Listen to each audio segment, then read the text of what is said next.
When my son Jason said, "Dad, either you help me be the man of this house or find somewhere else to live," I didn't argue back like I usually did.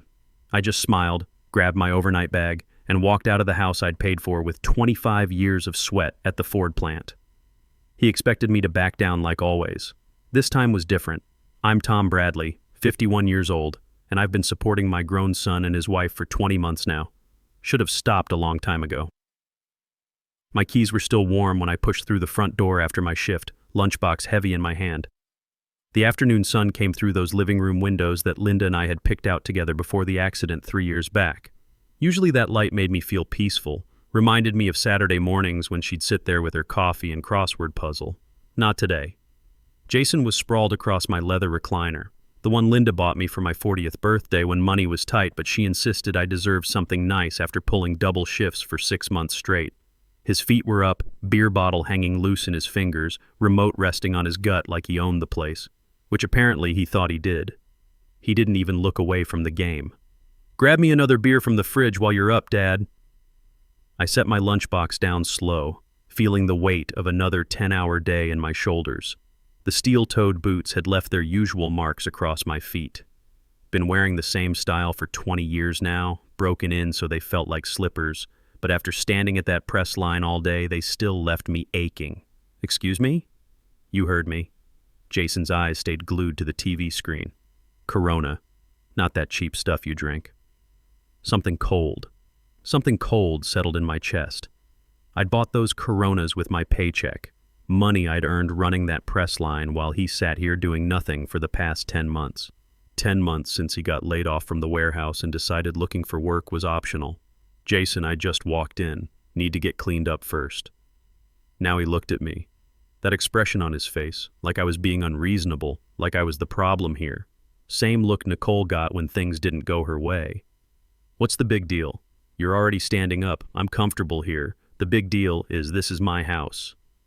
Jason's feet hit the floor hard. He stood up slow, using his height like a weapon. At 30, he was bigger than me now, broader, but soft around the middle from months of sitting around. I'd been dealing with difficult people since before he was born, though. Foremen who thought they could push the line workers around, union meetings where voices got raised, guys who'd had too much to drink at Murphy's Tavern after shift change. "Your house?" Funny, because Nicole and I live here too. We pay bills with my unemployment check. I almost laughed. His unemployment barely covered groceries, and that was when he actually filed the weekly reports, instead of forgetting because he was too busy with whatever he did all day. "What bills exactly?" He stepped closer, beer still in hand. The smell of it mixed with that stale scent guys get when they don't shower regular because they're not going anywhere important. "Look, Dad, we can do this easy or we can do it hard. You want to keep living here peacefully? You need to play ball. Simple as that." The kitchen door swung open before I could respond. Nicole appeared with her blonde hair in that messy ponytail she'd been wearing for weeks now, dish towel in her hands. She took in the scene, Jason standing over me, tension thick enough to cut with the butter knife she was holding. "What's going on out here?" Her voice had that warning tone I'd learned to recognize over the past year, the same tone Linda used to get when she caught me tracking mud through the house in my work boots. "Your father-in-law's being difficult," Jason said without taking his eyes off me. I asked him to get me a beer, and he's making it some kind of federal case. Nicole looked at me with disappointment, like I was a child throwing a tantrum instead of a 51-year-old man who'd worked every day since he was 16 just to keep food on tables and roofs over heads. "Tom, just get him the beer. It's not worth fighting over." But Jason wasn't done. He moved closer, close enough I could smell the alcohol on his breath and see the red in his eyes that came from staying up too late playing games on his phone or whatever it was he did instead of looking for work. "See, Tom, here's how this is going to work from now on. You live in our house now. You contribute by helping out when we ask. That means when I tell you to do something, you do it. No questions, no attitude. Our house." The words hit me like a slap. This house where Linda and I had painted every room together, where we'd refinished the hardwood floors on our hands and knees one summer when we couldn't afford to hire someone, where we'd planned to grow old together before some drunk driver decided her Thursday evening was less important than his convenience. I kept my voice level even though my heart was hammering like the press at work when it needed maintenance. This house has been in my family for 30 years. That's right. Nicole stepped next to her husband, presenting that united front they'd perfected over the months of making me feel like an outsider in my own home. Tom, you need to decide right now. Either you help Jason be the man of this house and do what he asks, or you can pack your things and leave. The words hung there like smoke from the plant stacks on a windless day. I looked at my son, searching for any sign of the kid who used to help me change oil in the garage every Saturday morning. The boy who'd cried when his mom died and promised we'd take care of each other, that we'd make it through together because that's what Bradley men did. He stared back with Nicole's same entitled expression like I owed them something just for existing. All right, I said quietly. Jason smirked, thinking he'd won another round in whatever game they'd been playing with my life for the past year. Good. Now about that beer. I'll pack. The smirk died on his face like someone had unplugged it. Nicole's mouth dropped open slightly, like she'd expected me to crumble, to apologize and shuffle to the kitchen like a beaten dog who'd forgotten his place in the pack. I turned toward the hallway, leaving my lunchbox where it sat next to the groceries I'd stopped to buy on the way home. Behind me, I heard Jason's sharp intake of breath. Nicole's whispered, "Tom, wait." But I was already walking toward my bedroom, my work boots steady on the hardwood floors Linda and I had refinished together 15 years ago, back when we thought we had all the time in the world. The suitcase came down from the closet shelf with a soft thud, same one Linda and I used for our anniversary trip to Gatlinburg 5 years back, when she was still healthy and we thought we had decades ahead of us. Now it sat open on the bed, like a mouth waiting to swallow what was left of my life in this house. I packed simple: 3 changes of work clothes, couple nice shirts for church, my medications. The photo of Linda went in the side pocket, wrapped in tissue paper. The one from our wedding day where she's laughing at something I'd whispered in her ear. Can't even remember what it was now, but her laugh was worth everything. From the living room came urgent whispers, Jason and Nicole trying to figure out what to do now that the old man had called their bluff. Their voices carried through the thin walls of this 1960s ranch house. Nicole's sharp tones mixing with Jason's deeper mumbling, probably working out their next move, how to get me back in line. When I rolled the suitcase down the hallway, they stopped talking. Jason was back in his chair but sitting different now, alert, watching like a dog who'd just realized his food bowl might be empty. Nicole stood by the kitchen door with her arms crossed, trying to look stern but not hiding her worry too well. Neither of them said goodbye. The Silverado started on the first try, reliable as always. 180,000 miles on her, but she kept running because I'd learned from my dad that you take care of what takes care of you. Unlike some people in my life lately. I backed out without looking at the house, without checking if they were watching from the window. The neighbors probably were, though. Mrs. Patterson next door had been keeping an eye on things since Linda passed, bringing me casseroles and checking if I needed anything. She knew about Jason and Nicole living here, knew it wasn't working out like it should. The 20-minute drive to the Red Roof Inn gave me time to think.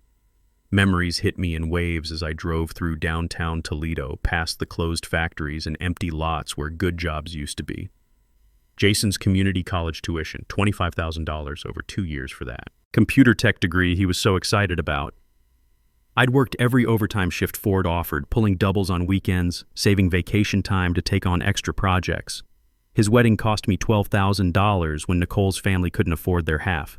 I covered it quietly, not wanting to embarrass anyone at what should have been a happy time. The reception at the VFW hall, her dress from David's bridal, open bar for 80 people. Everything had to be perfect for their special day. Then came the house down payment. $35,000 from my retirement savings because young couples need help getting started, right? That's what fathers do. What Linda would have wanted me to do for our only child. The monthly payments followed like clockwork after Jason lost his warehouse job. $100 to cover what his unemployment didn't stretch to. Groceries, utilities, car insurance, gas money, whatever they needed to keep their heads above water. My Ford paycheck disappeared into their lives, $20 here, $50 there, until I was living on Social Security while still working full-time. Did the math in my head as I pulled into the motel parking lot. $25,000 plus $12,000 plus $35,000 plus $22,000 in monthly support over 20 months. $94,000. Nearly 6 figures I'd invested in my son's future, in his happiness, in keeping him from experiencing the kind of financial stress that breaks marriages and crushes dreams. Red Roof Inn wasn't fancy, but it was clean. Small room with a bed, chair, and little table by the window overlooking the interstate. I set my suitcase on the rack and sat on the mattress edge, feeling every one of my 51 years in my back and shoulders. The quiet was different here, not the comfortable silence of my own place, but the hollow feeling of temporary space. No familiar creaks from the house settling, no hum from the refrigerator Linda had insisted we buy when our old one finally gave up. Just the distant sound of trucks on I-75 and the occasional slam of a door somewhere down the hall. I pulled out my phone and looked at the contacts. Bank numbers, insurance companies, credit union, numbers I'd memorized from 25 years of managing the family finances, first with Linda and then alone after the accident. Tomorrow was Monday. Perfect timing for making some changes. My laptop opened on the small table and I logged into online banking. Account balances glowed on the screen.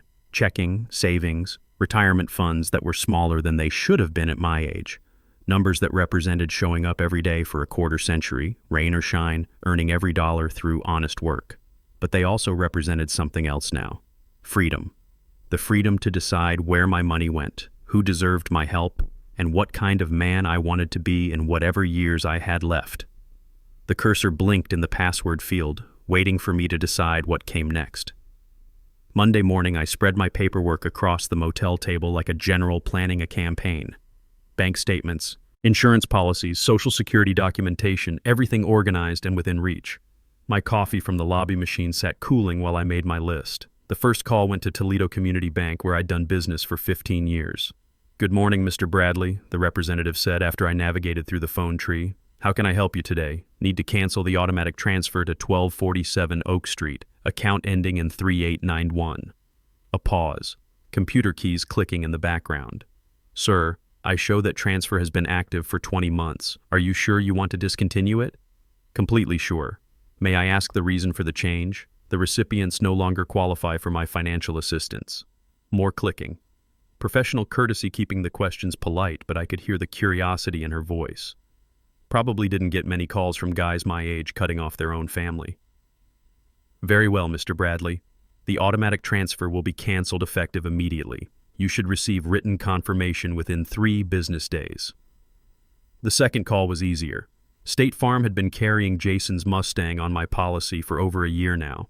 $180 every month for a car I never drove. Coverage for accidents I'd never cause. Protecting assets I'd never see. "I need to remove a vehicle from my policy," I told the agent. "My son will need to establish his own coverage. When would you like this change to take effect?" "Today." The credit cards took longer. Jason was an authorized user on both my Visa and Discover accounts. $800 I'd been paying monthly on balances I'd never created, purchases I'd never made, debt I'd never agreed to take on. "Mr. Bradley, removing authorized users means they won't be able to make new charges," the Visa representative explained patiently. "Any outstanding balances will remain your responsibility, but they'll need to apply for their own credit if they want to continue using cards." "I understand. Remove him immediately." Each call felt like lifting weight off my shoulders. 25 years at Ford had taught me how systems worked, proper procedures, legal language.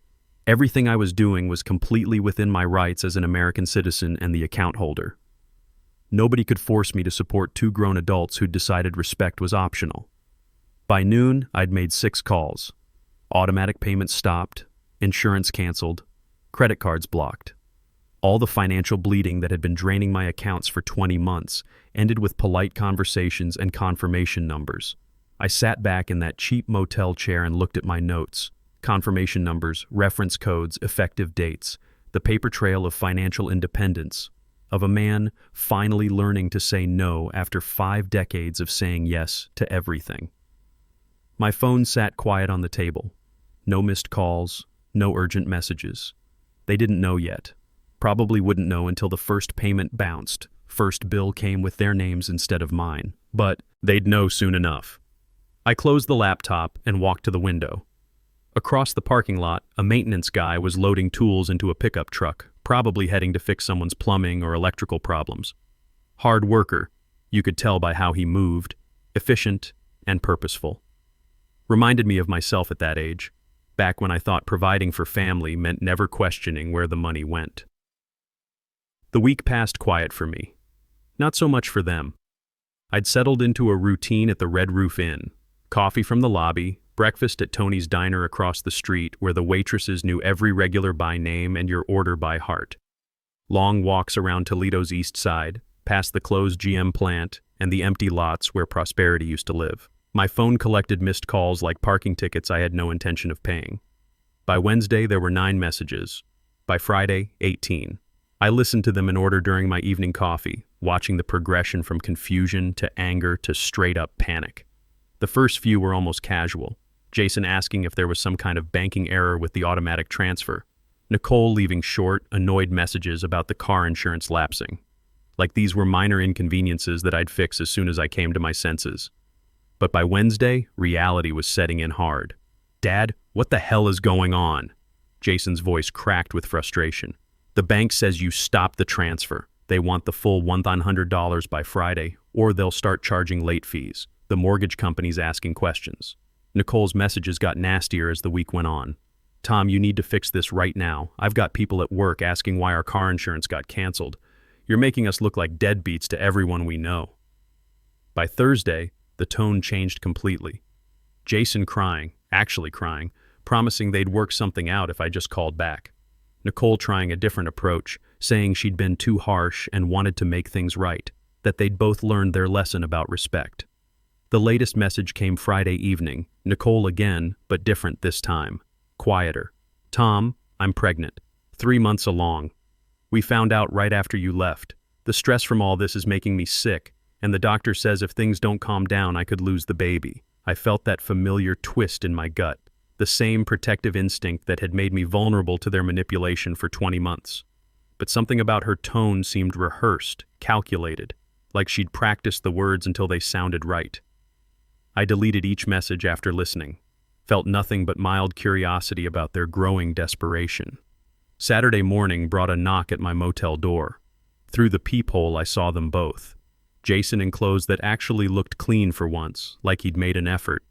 Nicole in a dress instead of her usual jeans and tank top holding a small gift bag, both trying to look contrite. I opened the door but didn't invite them in. "Dad." Jason's eyes were red-rimmed, whether from crying or lack of sleep I couldn't tell. "We need to talk." "About what?" "About the fact that you're trying to destroy our lives over some stupid argument," Nicole said, stepping forward. The gift bag crinkled in her hands. "We brought you something. A peace offering. I'm not trying to destroy anything. I'm simply no longer paying for your lives." "The mortgage, Dad," Jason's voice broke.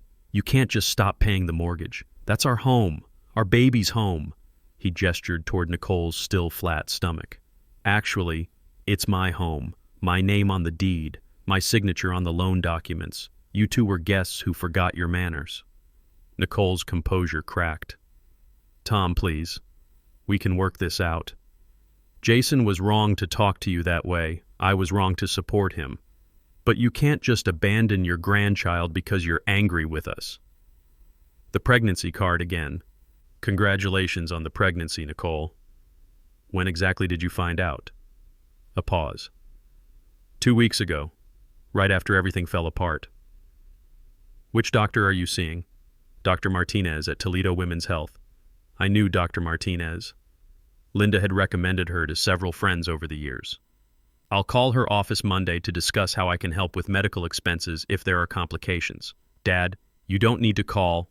If there's a genuine medical emergency involving my grandchild, I want to help. Dr. Martinez will know the best way to handle things." Nicole's face flushed. "You can't just call our doctor. That's private information." "You're right. Have her call me directly to discuss payment options for any pregnancy-related emergencies." The call never came. Later I'd learn why. Jason tried a different approach, his voice artificially calm.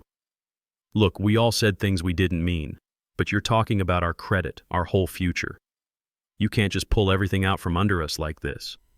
"I can and I did. You wanted to be the man of the house. Men pay their own bills." I started to close the door. "Dad, wait." Jason's voice cracked. What about family? What about everything we've been through together? I paused, looking at his desperate face. For a second, I remembered the kid who used to hand me tools when I worked on the car, who brought me coffee in the garage on Saturday mornings when the work was hard, but we were together.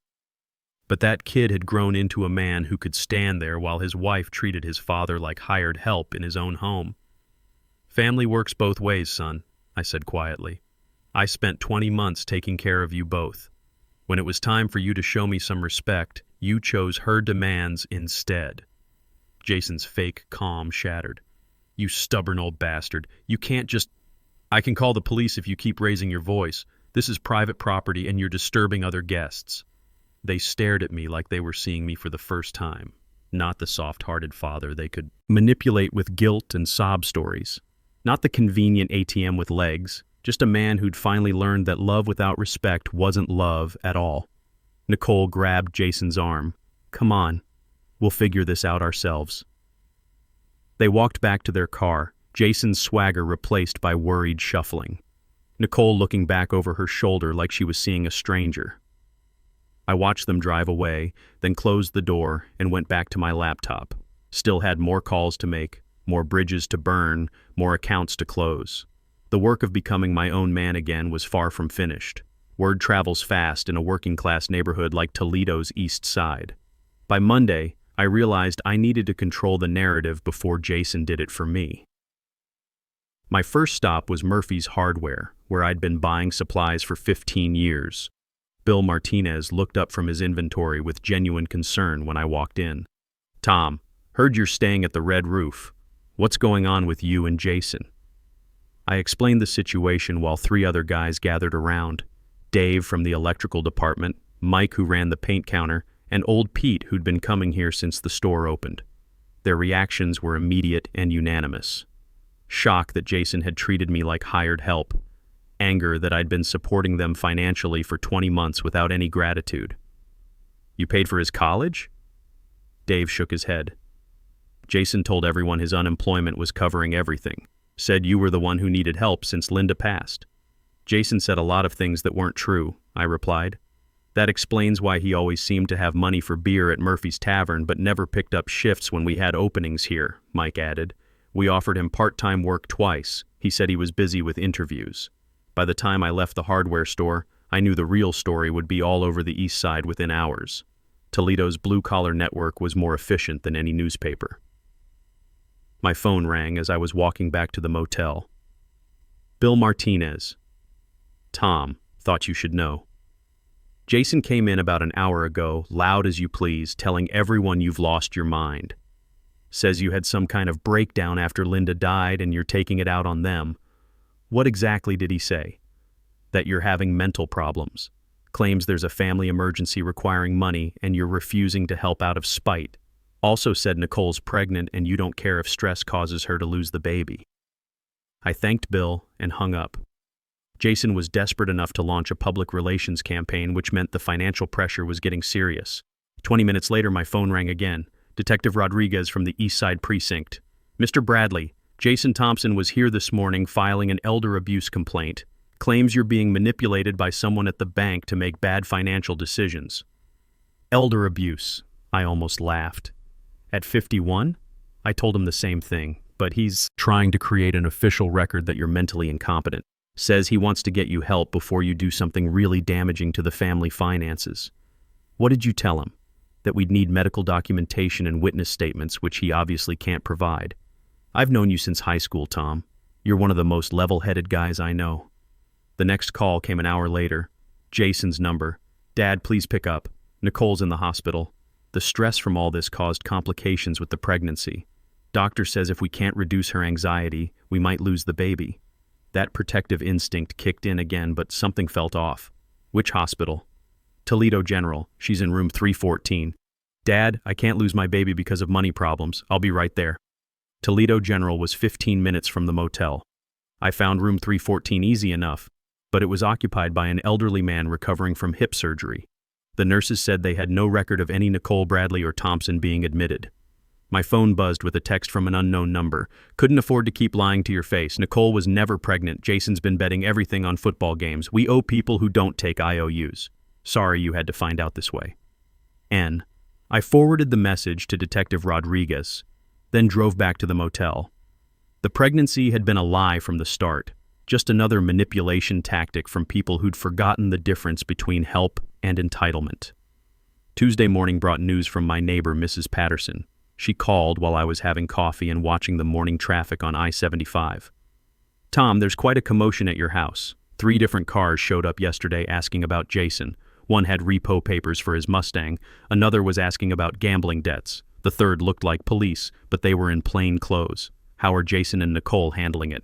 Lot of shouting, lot of slamming doors. Nicole left about an hour ago with 2 suitcases. Didn't look like she was planning to come back. So Nicole had finally reached her limit. Probably realized that Jason's financial problems were bigger than his daddy could fix, even if I wanted to. Wednesday brought a visit to my old workplace. I hadn't been back to the Ford plant since taking my week of vacation, but I needed to talk to my supervisor about extending my time off. The guys on my line were curious about the rumors they'd been hearing. Tom, what's this about you kicking Jason out? Asked Rodriguez, my line partner for the past 8 years. I explained the situation honestly. No embellishment, no victim stories, just the facts about ultimatums and respect and financial boundaries. The reaction was unanimous support. About time, said Jimmy from the next press over. My kid's 28 and still thinks I owe him something. Maybe I need to take a page from your book. You did the right thing, Rodriguez nodded. Can't teach a man to be responsible if you keep rescuing him from consequences. Thursday afternoon, I was walking downtown when I encountered Jason outside the unemployment office. He was talking to anyone who'd listen, his voice carrying that desperate edge of someone whose world was falling apart. Lost his mind completely, Jason was telling a small crowd. Senile old man thinks everyone's trying to steal from him, kicked his own family out over nothing. I approached calm, and the crowd noticed me before Jason did. Faces turned in my direction, expressions shifting as they recognized the subject of his rant. Jason spun around, his face going red when he saw me. There he is, the man who abandoned his own son. Hello, Jason. I kept my voice level. How's that sports betting debt working out? The words hit him like a slap. Several people in the crowd murmured among themselves, pieces of a puzzle clicking into place. You're crazy, Jason sputtered. I don't know what you're talking about. $12,000 according to Detective Rodriguez. Online betting, mostly football. Amazing how much money someone can lose when they're not paying their own bills. The crowd was listening intently now, processing this new information. Jason realized he'd lost control of his narrative. This isn't over, he growled, pushing through the people. I watched him storm off, noting how several folks pulled out their phones. The real story would be all over social media within the hour. 6 months later, I was back in my house. Jason had moved in with some friends after Nicole left him for a guy with a steady paycheck and no gambling problem. The repo men had taken his Mustang. His creditors had garnished what little remained of his unemployment benefits. But something interesting had happened in month 4. Jason had gotten a job. Night shift at the UPS hub, loading trucks and earning his own money for the first time in almost a year. Hard work, the kind that left him too tired for gambling and too proud to come begging. He'd called me twice. Once to ask if he could borrow my truck to move his stuff. I'd said yes, no questions asked. The second time to tell me he was enrolled in a community college program for logistics management, night classes paying his own way with his UPS wages. Dad, he'd said during that second call, I know sorry doesn't fix anything, but I'm hoping maybe someday we can try again, as equals this time. I told him I'd be here when he was ready to have that conversation. My phone rang as I was finishing this story. Jason's number. I answered on the second ring. Hey, Dad, got a minute to talk? Outside, the autumn light was fading over Toledo, painting the sky the color of hope. I've got all the time in the world, son. Maybe family didn't have to mean enabling. Maybe love meant teaching people to stand on their own 2 feet, even when it hurt. Maybe especially when it hurt. The conversation we had that evening lasted 3 hours. It was a start.